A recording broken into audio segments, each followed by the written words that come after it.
On va explorer ensemble une petite histoire, toute simple en apparence, mais qui cache une leçon vraiment profonde sur notre façon de réagir aux imprévus de la vie. Et tout commence avec une tasse de café. Alors, imaginez la scène.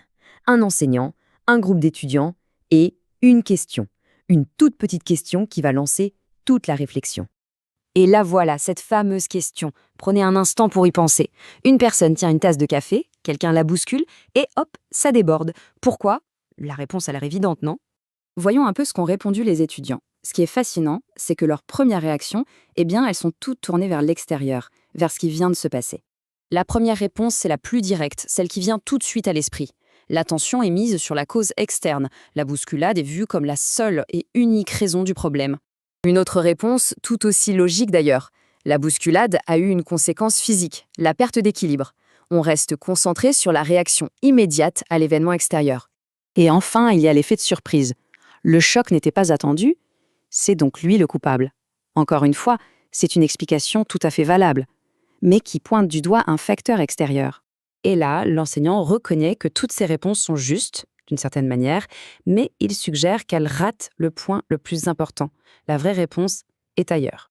C'est ici que l'enseignant propose un changement radical de perspective. On arrête de regarder ce qui se passe dehors et on commence à s'intéresser à ce qui se trouve à l'intérieur. Et là voilà, la révélation. Une réponse d'une simplicité déconcertante, et pourtant d'une profondeur incroyable. Le café se renverse parce qu'il y avait du café dans la tasse. C'est tout. C'est ça qui illustre parfaitement l'idée. L'événement extérieur, la bousculade, ne fait que révéler ce qui se trouvait déjà à l'intérieur. Il ne crée pas le contenu. Ce qui sort, c'est ce qui était déjà là. Bon, c'est bien joli tout ça, mais qu'est-ce que ça signifie concrètement dans la vie de tous les jours? Il est temps de décortiquer cette métaphore pour en tirer la leçon. Regardons un peu le parallèle.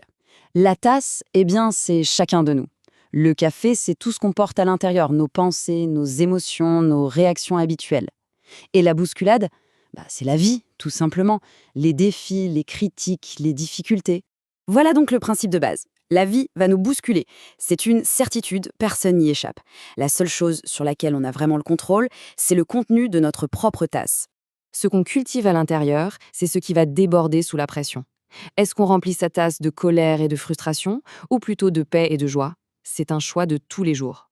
Du coup, cette petite histoire nous ramène inévitablement à une introspection. La question n'est plus de savoir comment éviter les bousculades, mais plutôt de savoir ce qu'on transporte en soi. Et on termine avec cette question de l'enseignant, qui est en fait la grande question pour chacun.